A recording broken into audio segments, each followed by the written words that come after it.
స్వరూపిమైన మా ప్రభువా, మీకు కృతజ్ఞతాస్తుతులు చెల్లిస్తా ఉన్నా. ఈరోజు తండ్రి మీ పాసందులో చేరి మేము ఆరాధించి వినపరిచి మహింపరిచిన తండ్రి, సమస్తాన్ని సృష్టించగలిగిన దేవుడు వెనుక వందనాలు చెల్లిస్తా ఉన్నా. ప్రభువా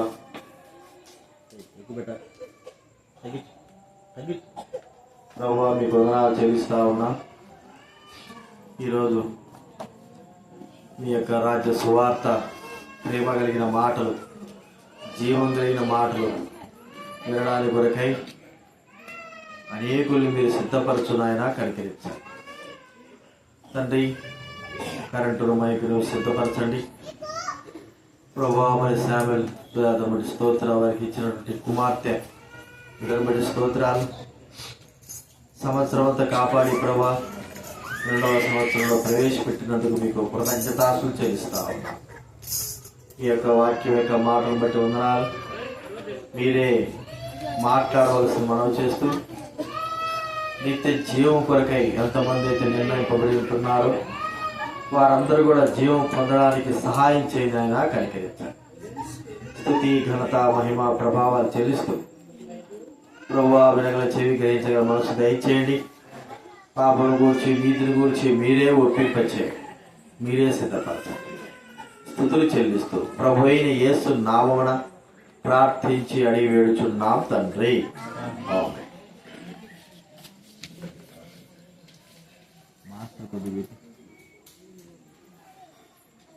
దేవుని వాక్యంలో నుండి ఇంకా కుటుంబ సభ్యులు ఎవరున్నారు? రావాలి, సుజాత రావాలి, బయటికి రండి, లోపలికి అందరూ లోపలికి రండి, బయటికి రండి, అందరు రావాలి. దేవుని వాక్యంలో నుండి మనం కొన్ని మాటలు మనం చదువుకుందాం. మత్తయి రాసిన సువార్త 19వ అధ్యాయం. మత్తయి రాసిన సువార్త 19వ అధ్యాయము 16వ వచనం నుంచి 22వ వచనం వరకు మనమందరం కూడా మార్చి చదువుకుందాం. మీరొక వచనం. మత్తయి రాసిన సువార్త 19వ అధ్యాయము 16 నుంచి 22 వచనం. ఇదిగో మీరొక వచనం. ఇదిగో ఒకడు ఆయన వద్దకు వచ్చి, బోధకుడా, నిత్య జీవం పొందుటకు నేను ఏ మంచి కార్యము చేయవలని ఆయన అడిగాను. 17 చదవండి. అందుకు ఆయన, మంచి కార్యము గురించి నన్ను ఎందుకు అడుగుతున్నావు? మంచివాడొకడే, నీవు జీవంలో ప్రవేశింపబడిన ఆజ్ఞలు గైకొనమని చెప్పెను. అతడు ఏ ఆజ్ఞల్ని ఆయన అడగగా, యేసు, నరహత్య చేయవద్దు, వ్యభిచరింపవద్దు, దొంగిలవద్దు, అబద్ధ సాక్ష్యం పలకవద్దు, తల్లిదండ్రులు సన్మానింపము, నిన్ను వలె నీ పొరుగు వారిని ప్రేమింపవలని అనున్నదియే అని చెప్పారు. అందుకు ఆ యవనుడు, ఇవన్నీ అనుసరించుతూనే ఉన్నాను, ఇకను నాకు కొదువ ఏమని ఆయనను అడుగాను. అందుకు యేసు, నీవు పరిపూర్ణమగుటకు కోరినలా పోయి నీ ఆస్తిని అమ్మి బీదలకిమ్ము, అప్పుడు పరలోకమందు నీకు ధనము కలుగు, నీవు వచ్చి నన్ను వెంబడించుమని అతనితో చెప్పారు. అయితే ఆ యవనుడు మిక్కిలి ఆస్తి కలవాడు కనుక ఆ మాట విని వ్యసనపడుచు వెళ్ళిపోయాను. ప్రియమైన వారలారా, దేవుని వాక్యంలో ప్రభువైన యేసుక్రీస్తు వారు జీవిస్తున్న దినాల్లో ఆయన దగ్గరికి ఒక యవనస్తుడు పరిగెత్తుకుంటూ వచ్చాడు. ఆ యవనస్తుడు పరిగెత్తుకుంటూ వచ్చి యేసు ప్రభు దగ్గర ఆ మోకాల్ని ఆయన అడుగుతున్నటువంటి మాట, మరి ఏమని అడుగుతున్నాడంటే, బోధకుడా, నిత్య జీవం పోవాలి నేను, అనగా మోక్షం, పరలోకం పోవాలి. నేను ఏ మంచి కార్యాలు చేస్తే పరలోకం వెళ్తాం?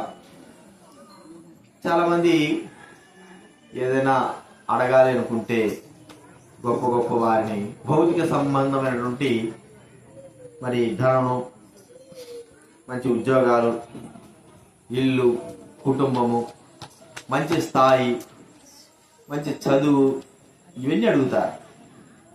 అయితే ఈ ధనవంతుడు అయినటువంటి యవ్వనస్తుడు, వృద్ధుడు కాదు, చిన్న పిల్లవాడు కాదు, మధ్య వయస్కుడు కాదు, కానీ యవ్వన వయసులో ఉన్నటువంటి వ్యక్తి తనకు కోరిక, ఏ కోరిక అంటే నేను ఈ లోకం విడిచిన తర్వాత మోక్షము, నిత్య జీవము అనే స్థలానికి నేను వెళ్ళాలి. ఆ స్థలానికి వెళ్ళడానికి కొరకై నేను ఏ కార్యం చేయాలని తన హృదయంలో ఉన్నటువంటి ఆలోచన బట్టి యేసు ప్రభు దగ్గర అడుగుతా ఉంటున్నాడు. ప్రియమైన వారిలో యేసు ప్రభు కూడా చాలా చక్కటి సమాధానం ఇచ్చాడు. మరి నువ్వు ఆజ్ఞలు గైకుంటున్నావా అంటే, చిన్నప్పటి నుంచే మరో వాక్యం ఉంటుంది, బాల్యం నుండి నేను దేవుని వాక్యాన్ని గైకుంటున్నా, బాల్యం నుండి. కాబట్టి ఇంకా నాకేది కొదవ అంటే, మరి ఆయన అన్నాడు, నీ ధనము నమ్మి బేదరికి నన్ను వెంబడించు, అప్పుడు నీకు పరలోకంలో మరి ధనం కలుగుతుంది, పరలోకంలో నువ్వు వెళ్ళగలవు ఆయన సెలవిచ్చినప్పుడు ఆ మాట తనకు చాలా బాధకరమే. ఒకవేళ యేసుక్రీస్తు ఇలాగ చెప్తుంటే, నీవు ఒక 1000 మందికి అన్నదానం చేయి, మోక్షానికి వెళ్తావు. లేకపోతే ఎంతోమందికి నువ్వు రక్తదానం చేయి, మోక్షానికి వెళ్తావు. ఎంతోమంది నీ ధనముతో మరి బట్టలు లేని వారు ఉన్నారు, బీదలైన వారు ఉన్నారు, వారికి నువ్వు సహాయం చేయి, నువ్వు మోక్షానికి వెళ్తావు. ఇంకా దేవుని మందిరానికి మరి ఈ కార్యములు ఆ కార్యములు చెయ్యి, లేకపోతే ఎండలో ఉన్నటువంటి ఆ యొక్క మరి 4 రోడ్లు కలిసిన దగ్గర ఒక బావి వేపించు, ఇలాగా ఏమి చెప్పింటే చేసేవాడేమో. అయితే తన జీవితానికి మూలమైనటువంటి, తన ఆలోచనలకు ఆధారమైనటువంటి ధనమును నువ్వు అమ్మివేసి మరి నన్ను వెంబడించు, నీకు పరలోకంలో ధనం కలుగుతుంది అన్నప్పుడు ఆ మాట తన జీవితంలో వ్యసనాన్ని కలిగించింది. అయ్యో, మరి ఇది లేకపోతే, ధనం లేకపోతే నాకు చాలా కష్టం, ఈ లోకంలో నేను జీవించలే, కాబట్టి నేను మరి ఈ కార్యం చేయలేనని వ్యసనపడుతూ దేని నిమిత్తమైతే వచ్చాడో, ఏది కావాలి, ఏ నిత్య జీవం కావాలంటే వచ్చాడో, కేవలము తుచ్చమైనటువంటి నశించేటువంటి ధనం కోసము ఆ నిత్యరాజ్యమును వదులుకున్నాడు, వెళ్ళిపోయాడు. ప్రియమైన వారి ద్వారా దేవుని గ్రంథంలో మోక్ష రాజ్యము వెళ్ళడానికి కొరకై మనుష్యుడు ఏ కార్యములు చేయాలి, ఏమి చేస్తే ఆ దేవుడు నివసించేటువంటి నిత్య జీవము అనేటువంటి స్థలంలోకి మానవుడు వెళ్ళగలడు. ప్రియమైన వారి ద్వారా బైబిల్ గ్రంథం చాలా చక్కటి మాటలు సెలవిస్తూ ఉంది. ఈ మాటలను ఏ మానవుడైతే గ్రహించి అర్థం చేసుకొని వాటిని అనుసరిస్తాడో ఆ వ్యక్తి నిత్య జీవంలోకి ప్రవేశిస్తాడు, నిత్య రాజ్యంలో ఉంటాడు. ఇవి మనం అనుసరించినప్పుడు, వీటిని గైకొన్నప్పుడు, వీటిని ఆలోచించినప్పుడు ఈ మాటలు మనల్ని మోక్షానికి తీసుకుని వెళ్ళేవిగా ఉంటాయి. మొట్టమొదటగా మనము దేవుని రాజ్యము చేరాలి, దేవుని ఇంటిలో ఉండాలి అంటే మనం చేయాల్సిన పని ఏమిటి? ప్రభువైన యేసుక్రీస్తు చాలా చక్కని మాట చెప్పాడు. ఏమిటంటే చూడండి, యోహాను సువార్త 3వ అధ్యాయం, యోహాను రాసిన సువార్త 3వ అధ్యాయము 3వ వచనం నేను చదువుతా వినండి. యోహాను సువార్త 3వ అధ్యాయము 3వ వచనం. అందుకు యేసు అతనితో, ఒకడు క్రొత్తగా జన్మించితేనే కాని అతడు దేవుడి రాజ్యంలో చూడలేడని నీతో నిశ్చయముగా చెప్పుచున్నాను. యేసు చెప్పిన మాట ఏంటండి? ఒక వ్యక్తి మోక్షానికి వెళ్ళాలంటే ఏం చేయాలా? క్రొత్త జన్మ అనుభవము, క్రొత్తగా జన్మిస్తేనే కానీ. మనకి ఈ మాట మరి శరీర సంబంధంగా అర్థమవుతుంది కానీ ఆత్మీయంగా మనం అర్థం చేసుకోలేదు. ఒక వ్యక్తి జన్మించాడు ఎప్పుడో, ఇప్పుడు సుజాత కుమార్తె సంవత్సరం కింద జన్మించింది. మరి ఆ అమ్మాయి పెరిగి పెద్ద అయింది అనుకోండి, ఒక 20 సంవత్సరాలు వచ్చింది అనుకోండి, మనం అంటాము నువ్వు కొత్తగా జన్మించినావా అంటే ఆలోచన వస్తుంది, అరే నేను ఎప్పుడో 20 సంవత్సరాల కింద జన్మించాను, మళ్ళీ జన్మనేంటి అని ఆలోచన వస్తుంది. అంటే దేవుని యొక్క మాటలు అర్థం చేసుకోవడం అంత తేలికైన విషయం కాదు. అయితే దేవుడు చెప్పిన, ప్రభువైన యేసుక్రీస్తు చెప్పిన మాట ఏంటంటే, ఒకడు క్రొత్తగా క్రొత్త జన్మ అనగా ఆ మానవుడు తన ఆత్మ జన్మను గురించి చెప్తా వచ్చాడు. ఆత్మ జన్మించడం. కొత్తగా జన్మించేటువంటి వ్యక్తులు ఎలా ఉంటారు? నిర్మలమైన మనస్సాక్షి కలిగిన వారై. చిన్నపిల్లలు ఎలా ఉంటారండి? మనం అంటాం వారికి పాపం తెలుదు, పుణ్యం తెలుదు. శిశువులకి పాపం తెలుదు, పుణ్యం తెలుదు, వారికి ఏం కూడా పాపం తెలుదయ్యా అని మనం మాట్లాడుతూ ఉంటాం. మరి దేవుడి రాజ్యమునకు వెళ్ళవలసిన వ్యక్తి కొత్త జన్మ అనుభవంలోకి రావాలి.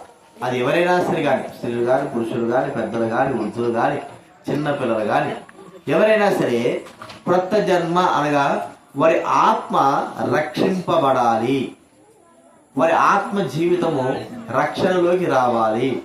వారు తమ యొక్క పాపములను, తమ దోషములను, తమ యొక్క పాపములని ఒప్పుకున్న ద్వారా వారి హృదయము, వారి జీవితము, వారి మనసు క్రొత్త జీవితంలోకి, క్రొత్త అనుభవంలోకి వస్తుంది.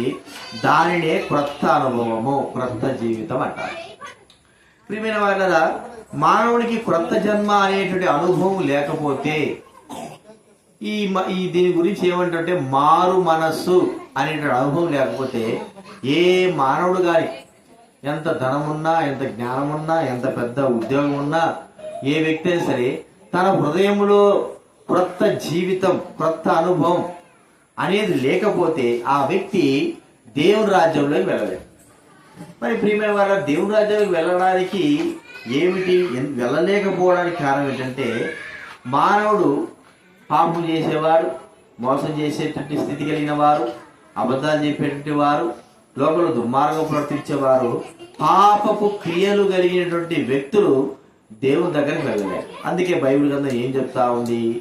మరి ప్రకటన గ్రంథంలో ఆ యొక్క పరిశుద్ధ స్థలమైనటువంటి పరలోకము ఎలాంటి వారు వెళ్ళగలరు, ఎలాంటి వారు వెళ్ళలేరు, ఎలాంటి వారు వెళ్ళలేరు. బైబిల్ గ్రంథంలో ఒకే ఒక మాట చెప్పబడతా ఉంది. చూడండి, ప్రకటన గ్రంథం 21వ అధ్యాయం 27వ చివరి వచనం నేను చదువుతా వినండి. ప్రకటన గ్రంథము 21వ అధ్యాయం 27వ వచనం. గొర్రెపిల్ల యొక్క జీవ గ్రంథమందు వ్రాయబడిన వారే దానిలో ప్రవేశించురు గాని నిషిద్ధమైన దయనైనను, అసహ్యమైన దానిని, అబద్ధమైన దానిని జరిగించు వాడెవడైనను దానిలోకి ప్రవేశింపడు. అనగా పాపముతో, అపరాధముతో, మోసముతో, దుర్గుణాలతో ఉంటే ఏ వ్యక్తి కూడా దేవుడి రాజ్యంలో ప్రవేశించారు. మనకు చాలా సాధారణ విషయం ఏమిటంటే, మనం బయటికి వెళ్తాము, ఒకవేళ మరి వర్షాలు వచ్చినప్పుడు బయటికి వెళ్తాము, దుమ్ములో కానీ బురదలో కానీ తిరిగి వస్తాం. ఒకవేళ కాలు కడుక్కుని ఉంటాం, కానీ అది ఇంకా పూర్తిగా కడుక్కోం, అప్పటి వరకు తాత్కాలికంగా కడుక్కుంటాం. అయితే ఇంటికి వచ్చిన తర్వాత పూర్తిగా మన కాళ్ళను, చేతులను, ఇంకా సమయం ఉంటే మనం స్నానం కూడా చేసి పరిశుద్ధంగా మన ఇంటిలోకి ప్రవేశిస్తాం. చూడండి, భౌతిక సంబంధం మన ఇంటిని అంత జాగ్రత్తగా మనము చేసుకుంటే దేవుడు నివసించేటువంటి స్థలమైనటువంటి ఆ పరలోక రాజ్యము ఇంకెంత పరిశుద్ధమైనది. అక్కడ పాపమునకు చోటు లేదు, పాపికి, పాపముతో ఉన్న వ్యక్తికి చోటు లేదు. పాపము అక్కడ కనబడదు. ఎందుకంటే దేవుడు నివసిస్తున్న స్థలము పరిశుద్ధ స్థలము, పవిత్ర స్థలము, నిర్దోషమైన స్థలం. అక్కడ ఎంత మాత్రం పాపం ఉండదు. కాబట్టి మానవుడు దేవుని దగ్గరికి వెళ్ళాలి, నిత్య జీవం పొందాలంటే ఈ భూలోకంలో పాపముతో నిండి ఉన్నటువంటి తన హృదయము పవిత్రపరచబడాలా, దోషములతో నిండి ఉన్నటువంటి తన హృదయము పవిత్రపరచబడాలా, మరి అంధకారముతో ఉంటున్నది, మరి చెడుగుతో ఉంటే తన మనసు పవిత్రపరచబడాలా. అప్పుడు కానీ ఆ మానవుడు ఎవరైనా కానీ, చిన్నలు కానీ, పెద్దలు కానీ, వృద్ధులు కానీ, ఎవరైనా సరే దేవుని రాజ్యంలో ప్రవేశించలే. కాబట్టి ప్రియమైన వారిరా, మన హృదయము దేని గురించి చెప్తా ఉంది, మనలో ఉన్నటువంటి పాపము దేని గురించి చెప్తా ఉంది అంటే, మనము దేవుని దగ్గరికి వెళ్ళలేకపోవడానికి మన హృదయంలో ఉన్నటువంటి పాపమే దీనికి కారణం. అందుకే బైబిల్ అనేది చెప్తా ఉంది. ఇర్మియా గ్రంథము 17వ అధ్యాయము, ఇర్మియా గ్రంథం 17వ అధ్యాయము 9వ వచనం నేను చదువుతాను, దయచేసి వినండి. ఇర్మియా గ్రంథం 17వ అధ్యాయం 9వ వచనం. హృదయము అన్నిటికంటే మోసకరమైనది, అది ఘోరమైన వ్యాధి గలది, దాని గ్రహింపగలవాడెవడు.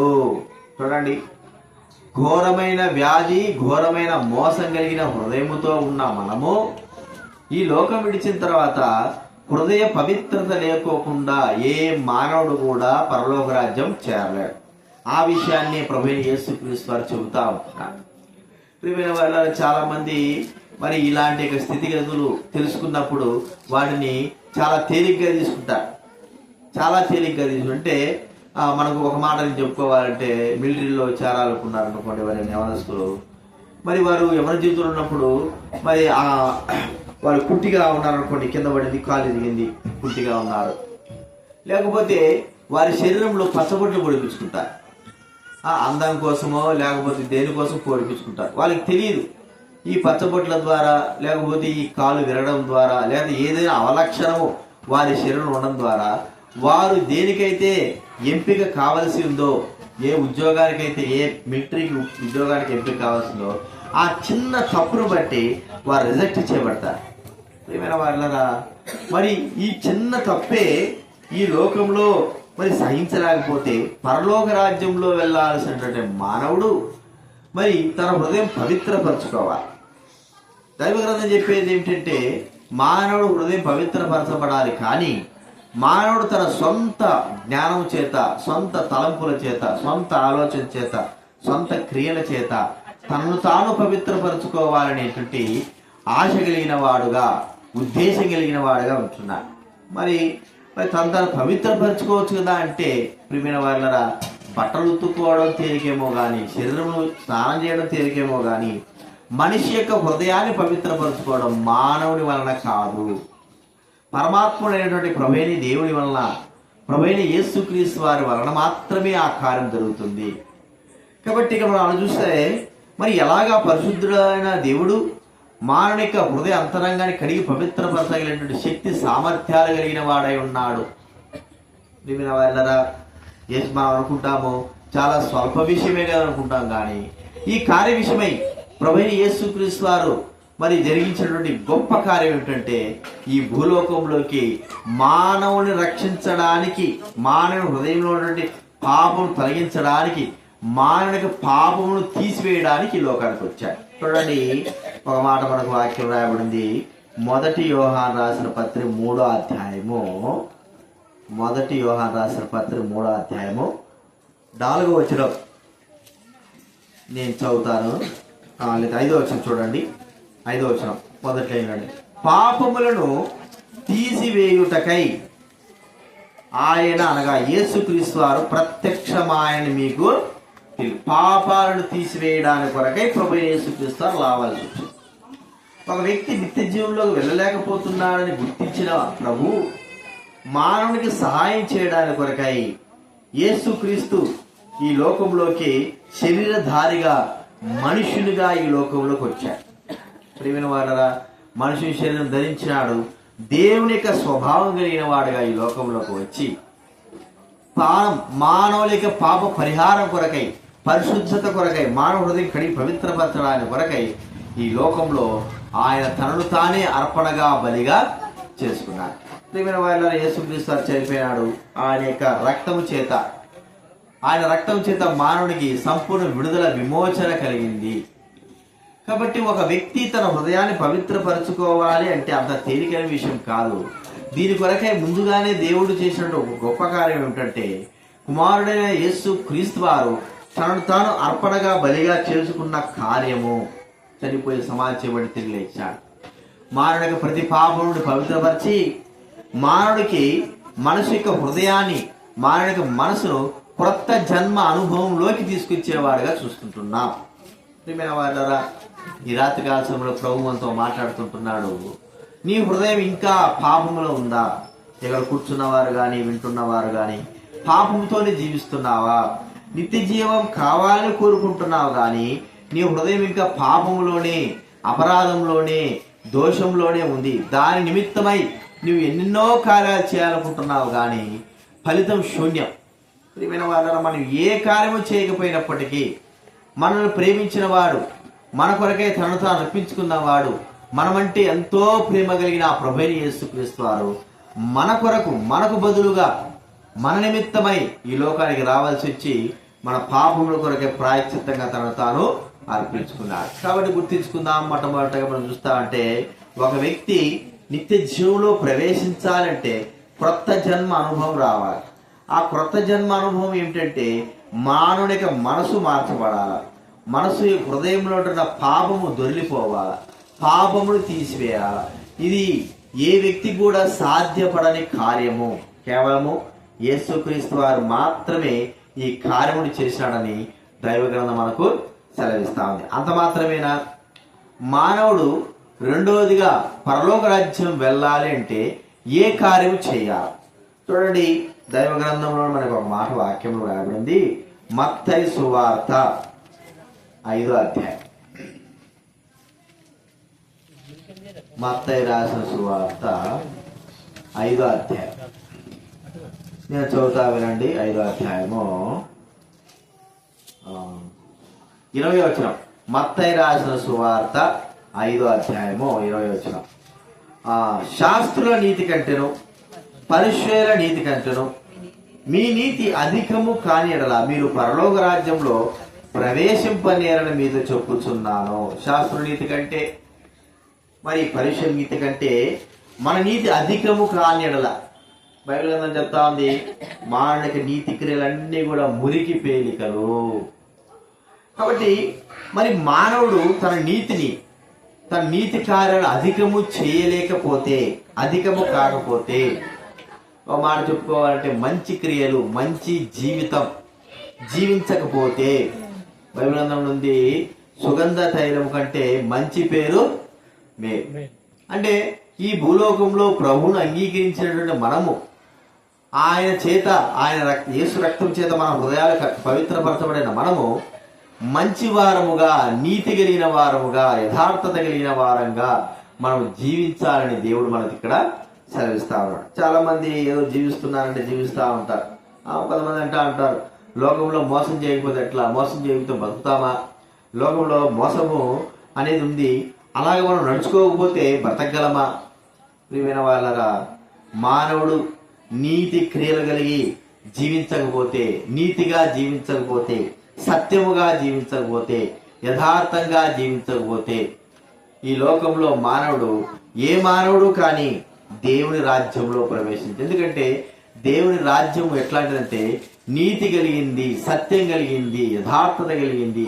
ఆ రాజ్యంలో ఎంత మాత్రము కూడా పాపమునకు చోటు లేనటువంటి స్థలం. కాబట్టి అలాంటి ఒక స్థలంలోకి మానవుడు రాగలగాలి. కాబట్టి నీతి కలిగిన వాడుగా, ఒక మంచి స్థితి కలిగిన వాడుగా, మంచి పేరు కలిగిన వాడుగా, మరి నీతి కలిగిన జీవితం కలిగిన వాడుగా ఉండాలి. అది లేకపోతే ఈ లోకంలో ఏ మానవుడు కూడా దేవుని సన్నిధికి చేరలేడు. చాలా మంది పక్క దారులు దొరుకుతూ ఉంటారు, ఇష్టమైన దారులు మరి నడుస్తూ ఉంటారు, పాపం మార్గం నడుస్తూ ఉంటారు, నీతిగా జీవించరు. నీతిగా జీవిస్తే ఈ లోకంలో స్థానం లేదంటారు, సత్యంగా జీవిస్తే ఈ లోకంలో స్థానం లేదంటారు, యథార్థంగా జీవిస్తే అసహింపబడతామంటారు. ప్రియమైన వాళ్ళరా, అలాంటి జీవితం మానవునికి వద్దు. కాబట్టి పరలోక రాజ్యం వెళ్ళడానికి కొరకై నీతి క్రియలు మనకెంతో అవసరము, యథార్థత క్రియలు మనకెంతో అవసరము. ఇక్కడ గుర్తించుకుందాం. మన జీవితంలో మరి నీతి కలిగిన వారంగా, మరి సత్యం కలిగిన వారంగా, ప్రేమ కలిగిన వారంగా, యథార్థత కలిగిన వారంగా జీవించగలుగుతుంటున్నామా? మంచి తనము ప్రజలలో మనము కలిగి జీవిస్తుంటున్నామా? మంచి తనం కలిగి జీవితంలో నిలుచుంటున్నామా? చూడండి, చాలా మంది మంచిగా జీవిస్తే కాదని దుర్మార్గంగా మరి జీవిస్తూ ఉంటారు. ఇంకో మాట అంటారు, వారే మంచి వాళ్ళు కూడా దుర్మార్గులే కదా, మరి అనేకమైన వారు బాధ పెట్టేవారుగా ఉంటారు. ప్రియమైన వాళ్ళరా, ఇలాంటి స్థితిగతులు మానవ జీవితానికి ఎంతో నష్టం చేసేవిగా ఉంటాయి. ఇలాంటి స్థితి మానవుని దేవునికి దూరం చేసేవిగా ఉంటాయి. కాబట్టి ఒక వ్యక్తి తన జీవితంలో మోక్షంలో ప్రవేశించాలంటే రక్షణ అనుభవము, నూతన జన్మ అనుభవము కలిగిన వాడుగా, పాప క్షమాపణ పొందిన వాడుగా ఉండగలిగితే, పాప క్షమాపణ పొందితే నిత్య జీవంలో ప్రవేశిస్తాడు. అంత మాత్రమే కాకుండా నీతి కలిగిన వాడుగా జీవించగలిగితే, యథార్థత కలిగిన వాడుగా జీవించగలిగితే ఆ వ్యక్తి మోక్ష రాజ్యంలో ప్రవేశిస్తాడు. అంత మాత్రమే కాదు, దైవ గ్రంథంలో వాక్యంలో రాబడిన మాట ఏంటంటే చూడండి, కొరింథీయులకు రాసిన మొదటి పత్రిక 15వ అధ్యాయము 50వ వచనం. మొదటి కొరింథీయులకు రాసిన పత్రిక 15వ అధ్యాయము 50వ వచనం దయచేసి చదవండి.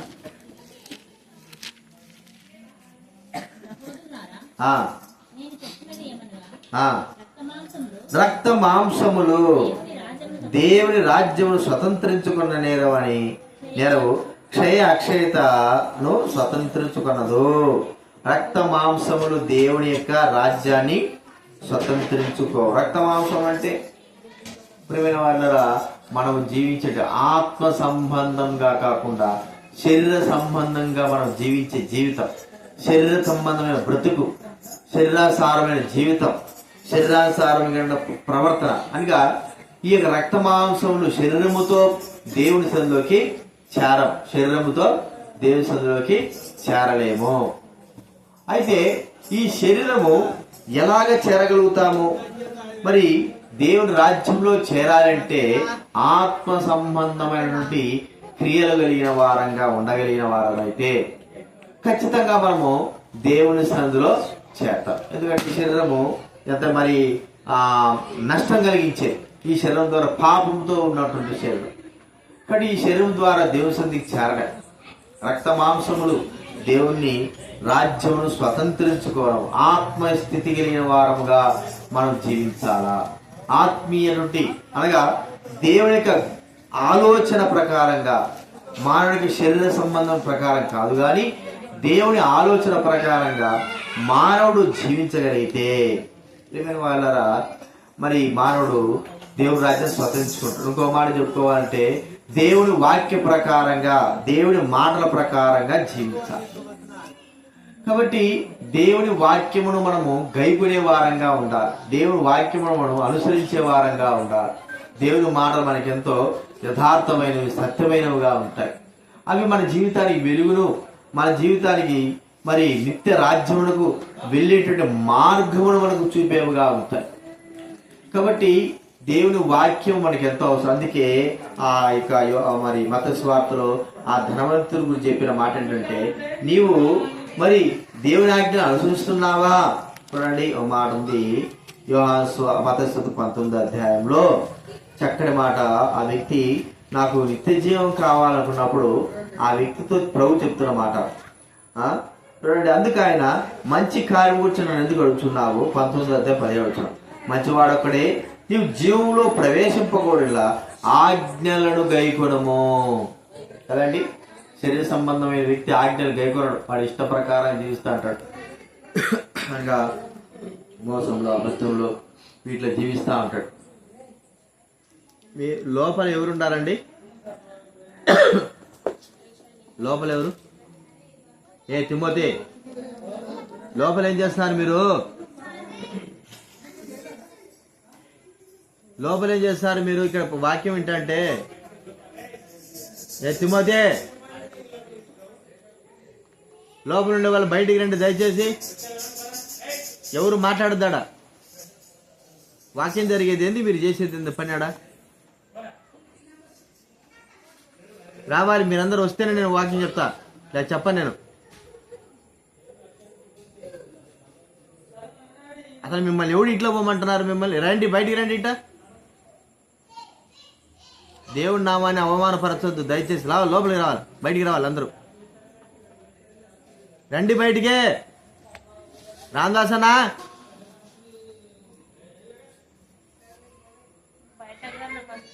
వాళ్ళు రారు, ఇక మాట్లాడుతూనే ఉంటారు. రాని అట్టే ఉంటారు, ఎంతసేపు ఉంటారు చూస్తారు.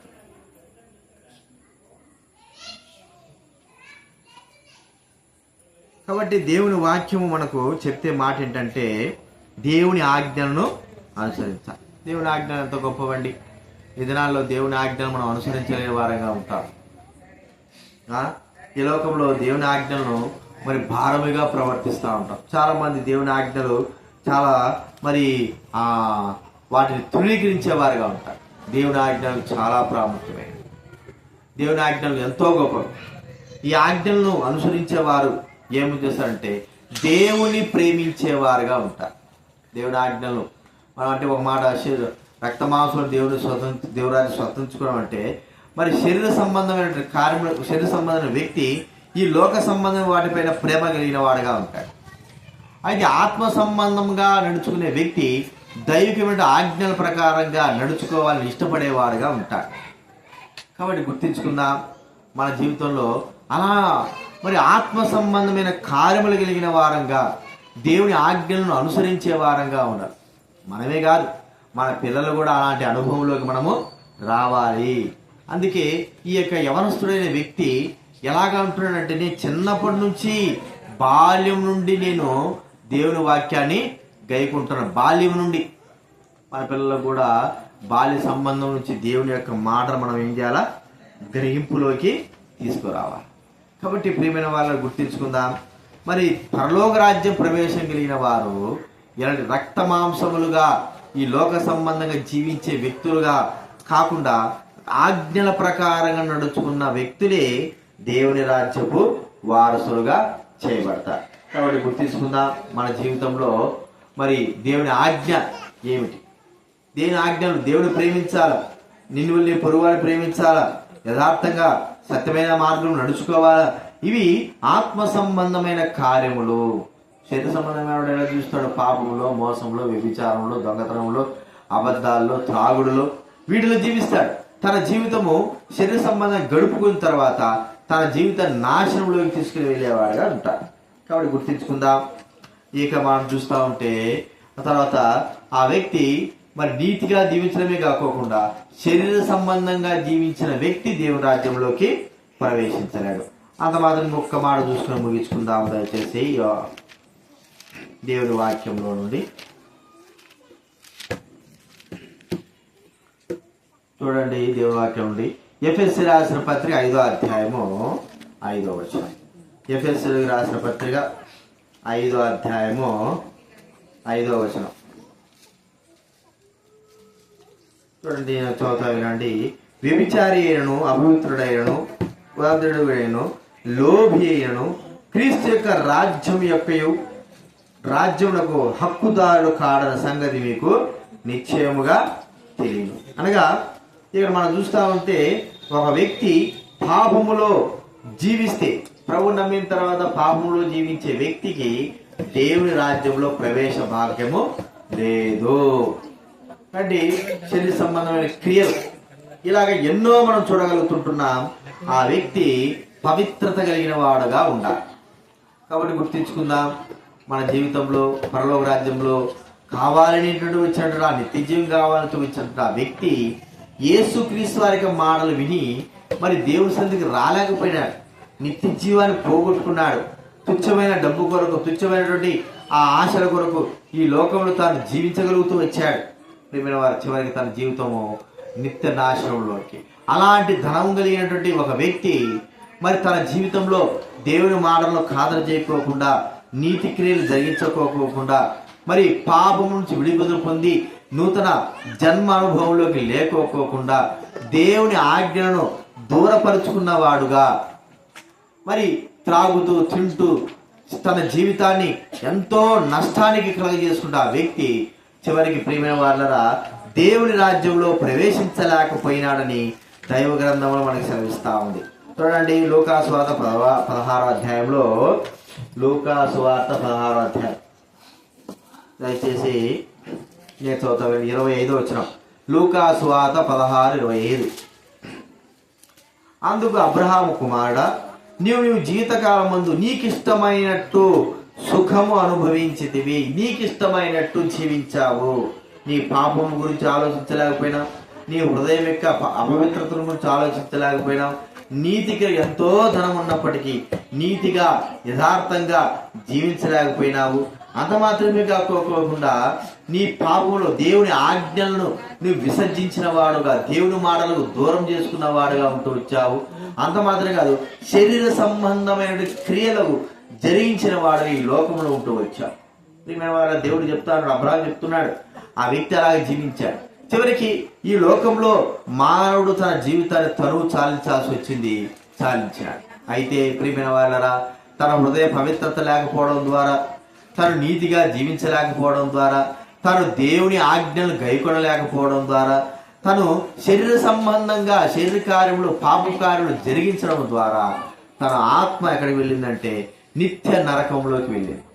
కాబట్టి గుర్తించుకుందాం, మనము ప్రభువు మనతో మాట్లాడేదంటే నీ జీవితంలో అలాగే ఉంటున్నావా? తన జీవితము ఎంతో నాశనం తీసుకువెళ్ళాడు, నిత్య నరకాగ్ని తీసుకువెళ్ళాడు. ప్రేమైన వారు ప్రభు పిలుస్తూ ఉంటున్నాడు. యేసుక్రీస్తు వారు ప్రేమ కలిగిన వాడు, దయ కలిగిన వాడు, ఎంతగా చెడిపోయిన మానవుడైనా సరే ప్రేమించి ధరించి చేర్చేటువంటి గొప్ప దేవుడై ఉంటున్నాడు, ప్రేమ కలిగిన వాడై ఉంటున్నాడు. కాబట్టి ఆ ప్రేమ కలిగిన వాడు మనల్ని ప్రేమతో ఆహ్వానించే మాట ఏంటంటే, నా యొద్దకు రండి, మరి నేను మీకు విశ్రాంతి, ప్రేమనిస్తాను, దేవుని రాజ్యం ఇస్తాను, దేవుని రాజ్యంలో ప్రవేశింపజేస్తాను మరి అని ఆయన సెలవిస్తూ ఉంటున్నాడు. ప్రియమైన వాళ్ళ మనల్ని ప్రేమించిన ప్రభు మన కొరకై ఈ లోకంలో ఎంతో మరి శ్రమను, బాధను, వేదన అనుగ్రహింపబట్టి ఆయన పొందాడు. మనం పొందవలసిన శ్రమ, మనం పొందవలసిన వేదన ఆ ప్రభువైన యేసుక్రీస్తు వారు పొంది ఉంటున్నాడు. మన జీవితము సంపూర్ణంగా ప్రభువుకు తెలుసుకోవాలని ఆయన తను తాను అర్పించుకున్నాడు. ఇది ప్రభువైన యేసుక్రీస్తు వారి యొక్క ప్రేమ. ఏ మానవుడు కూడా సాటి మానవుల పట్ల చూపలేని ప్రేమ మరి దేవుడు ప్రభువైన యేసుక్రీస్తు వారు మన పట్ల చూపాడు. కాబట్టి యేసుక్రీస్తు నందు విశ్వాసమే మన జీవితంలో రక్షణాకారం జరుగుతుందని ప్రభు మనతో మాట్లాడుతూ ఉంటున్నాడు. కాబట్టి ఈ చిన్న విషయాలు మనం గుర్తుపెట్టుకుందాం, ప్రభువుకు మన హృదయాన్ని అర్పించుకుందాం. ఒక చిన్న మాట, పిల్లల్ని మనము పెంచి పెద్ద చేసే విషయంలో ఒక చిన్న మాట మనం చూసుకొని, ఈ మాటలు మనకు మన పిల్లలకి ఎంతో అవసరం. చూడండి, దేవుని గ్రంథంలో నుండి పిల్లలను ఎలాగా వారికి తల్లిదండ్రులు ఎలాగా చెయ్యాలి, ఎలాగ నడిపించాలి, ఏం నేర్పించాలి అనేది మనం కొన్ని విషయాలు మనం చూస్తూ ఉంటే, చూడండి బైబిల్ గ్రంథంలో మనం ఆలోచిస్తే వారి జీవిత విషయాల్లో ప్రాముఖ్యంగా వారికి నేర్పించాల్సిందంటే చిన్నతనం నుంచి దేవుని గురించి అవగాహన వారికి కలిగి ఉండాలి. ఏం కలిగి ఉండాలి చెప్పండి? దేవుని గురించి, దేవుని ప్రేమించాలా అనేటువంటి అవగాహన మన పిల్లలకి మనము నేర్పించాలి. చూడండి, దైవ గ్రంథంలో మరి హన్నా అనే ఒక స్త్రీ తన కుమారుడి సమూయేలుకి చిన్నతనము నుంచి కూడా దేవుని గురించి, దేవుని మందిరాల గురించి అవగాహన నేర్పించడమే కాకుండా దేవుని సన్నిధిలో ఉన్నటువంటి ఆశీర్వాదాలు తన కుమారుడు పొందడానికి కొరకై దేవుని సన్నిధిలో వదిలిపెట్టి, నిజంగానే దేవుని సన్నిధిలో ఉన్నటువంటి సంతోషము, ఆనందము, జీవితంలో గొప్పతనము అంతా కూడా ఆ సమూయేలు పొందగలుగుతూ వచ్చాడు. తల్లి చేసినటువంటి త్యాగము, తల్లి చూపినటువంటి మార్గము, దేవుని సన్నిధిని ప్రేమించాలనేది. ప్రియమైన వాళ్ళరా, మనకు దేవుడు మనకు పిల్లల్ని ఇచ్చినాడు. అయితే మన పిల్లలు దేవుని సన్నిధిలో కనబడుతున్నారా? మన పిల్లలు ఎక్కడ కనబడుతుంటున్నారు? మన పిల్లలు ఏ స్థానంలో ఉంటున్నారు? ఎక్కడికి వెళ్తున్నారు? మన పిల్లలు దేన్ని ప్రేమిస్తున్నారు? దేనిని ఎక్కడ నిలిచి ఉంటున్నారు? ఒక్కసారి మనం ఆలోచించాలి. అంత మాత్రమే కాకోకుండా మన పిల్లల విషయమే మరోసారి మనం గుర్తించుకోవాల్సిందంటే, మరి దైవ గ్రంథములు దేవుని మందిరం ప్రేమించడమే కాకోకుండా వారు భయము కలిగే వారుగా జీవించేటట్లుగా వారి నిమిత్తం మనము గుర్తించుకోవాలి. మనకు భయపడేవారుగా దైవ గ్రంథంలోనే కాకుండా మనం చూస్తుంటే లోకంలో పిల్లలకి భయమే లేదు కదండి.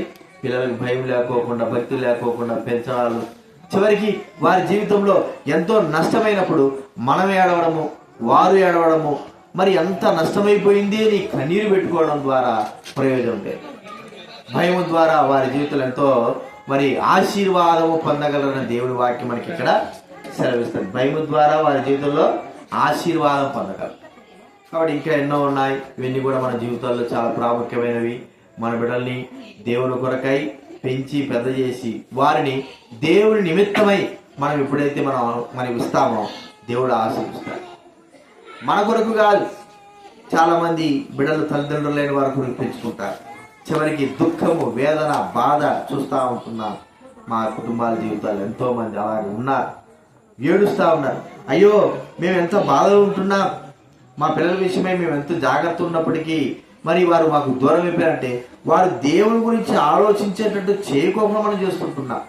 దేవుని యొక్క భయము కలిగిన వారుగా, పెంచలేని వారుగా చేస్తూ ఉంటున్నా. వారి ఇష్ట ప్రకారంగా ఉండడానికి వారిని మనం విడిచిపెడుతూ ఉంటున్నా. చివరికి దుఃఖం ఎవరికంటే మనకి, బాధ మనకు, మన బిడ్డలకి. కాబట్టి గుర్తించుకుందాం, వారిని దేవుని మధ్యన ప్రేమించేవారుగా, భయభక్తులు కలిగిన వారుగా జీవించేటట్లుగా మన జీవితాలు, వారి జీవితాలు మనము జాగ్రత్త చేసుకున్నాం. ఎందుకంటే దేవుడు మనకి పిల్లలు ఇచ్చాడు. ఎంతో మందికి పిల్లలు లేరు. ఆ పిల్లలు ఎలాగ ఊరికి పిల్లలు ఉంటున్నారు, పుడుతున్నారు, జీవిస్తున్నారు కాదు. వారికి మనము వారిని మనం పెంచే విధానంలో ఉండాలి. కాబట్టి ఇంకొక మాట మనం చెప్పుకోవాలంటే, చివరిగా మన విషయమై దేవుడు ఖచ్చితంగా లెక్క అనేది అడుగుతాడు. మన పిల్లల విషయమై ఎవరు చెప్పండి లెక్క. ఎందుకు? ఎంతో మంది పిల్లలు ఇవ్వలేదు, నేను మీకు పిల్లలు ఇచ్చిన, ఎలాగ పెంచినా. దైవ గ్రంథంలో, మొదటి సమయాల గ్రంథంలో ఏలి గురించి అడుగుతుంటున్నాడు. నీ బిడ్డలైన వారు నీ ఇష్ట ప్రకారం జీవిస్తావు, వాళ్ళ ఇష్ట ప్రకారం జీవిస్తా అంటే నిత్య నాశనానికి వారు దగ్గర అవుతా అంటే నువ్వు ఎందుకు వారిని అడ్డగించలేకపోయినావు? దేవుడు లెక్క అడిగినాడు. చివరికి తన కుటుంబం విషయంలో దేవుడు ఎంతో నష్టాన్ని కలిగజేస్తూ వచ్చాడు. ఎందుకంటే అలాగ జీవించడానికి విడిచిపెట్టాడు ఏలి తన బిడ్డలైన వారు, పట్టించుకోలేదు. కాబట్టి ఎంత నష్టం అంటే అంత నష్టానికి తన కుటుంబం కారణమైంది. కాబట్టి ప్రియమైన వారరా, మనము మన పిల్లలు ఆశీర్వాదానికి కారకులుగా జీవించడానికి దేవుడు మనకు బిడ్డల్ని ఇచ్చాడు. ఇతరులకు ఆశీర్వాదకరంగా జీవించడానికి కారకులుగా మనము ఉండాలి. ఈ విషయాలు జ్ఞాపెట్టుకుందాం, ప్రార్థన చేసుకుందాము. ప్రేమగల తండ్రి, పరిశుద్ధమైన మా దేవ, యేసు ప్రభునామమున మీకు వందనాలు తండ్రి. ఈరోజు దేవుని వాక్యం ద్వారా, మీ మాటల ద్వారా మాట్లాడుతూ పరలోక రాజ్యం ప్రవేశించాలంటే మాడు రక్షణ పొందాలి, నీతి క్రియలు జరిగించాలా ప్రభా, ఆజ్ఞలు లేకునాలా ప్రభా, లోక సంబంధమైన పాపక్రియలకు దూరపరచబడాలా. ఇవన్నీ కూడా మానవుడు జయించినప్పుడే మరి పరలోక రాజ్యం ప్రవేశిస్తారు. నిజంగా తండ్రి, మానవుల కొరకు ఈ లోకానికి వచ్చావు, ఇది సత్యం. మానవులు ప్రేమించిన మానవ హృదయాన్ని రక్షించడానికి కొరకు మిమ్మల్ని మీరే అర్పణగా బలిగా చేసుకున్నందుకు మీకు కృతజ్ఞతలు చెల్లిస్తా ఉంటున్నారు తండ్రి. ఎంతమంది అయితే నిత్య జీవం కావాలని ఆశిస్తున్నారు, ఆ నిత్య జీవ మార్గంలో చిన్న మానవ హృదయంలో పాపం గురించి, శాపం గురించి ఒప్పింప చేయండి, రక్షించండి.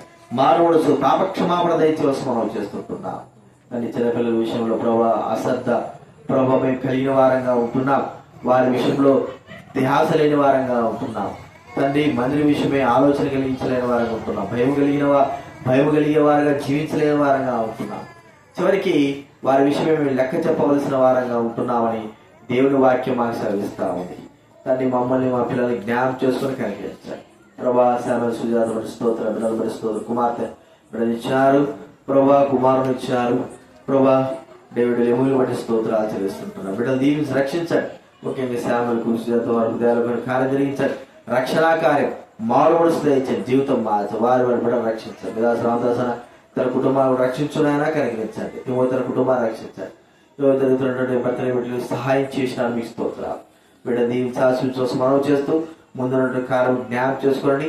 ఎంతమంది అయితే వినగలిగారో వారందరి హృదయాల్లో నిత్య జీవం గురించినటువంటి మనస్సు రక్షణ దయచేయవలసి మనం చేస్తూ మహిమ, ఘనత, ప్రభావాలు చెల్లిస్తూ ఇంతలో సహాయపడినందుకు స్తోత్రములు చెల్లిస్తూ యేసు క్రీస్తు నామమున స్తుతించి ప్రార్థించి అడిగి వేడుచున్నాము తండ్రి, ఆమేన్. తండ్రి అయిన దేవుడు ప్రేమేశ్వరు కృప పరిశుద్ధాత్మ సహవాసం చేరవచ్చిన వరకు సకల పరిశుద్ధులకు, సుజాత, శ్యామ తన కుమార్తెకు, ఈ కుటుంబానికి ఇక్కడ ఉన్న వారందరూ కూడా ఇప్పుడెల్లప్పుడు సదాకాలం తోడైండు గాక, ఆమేన్.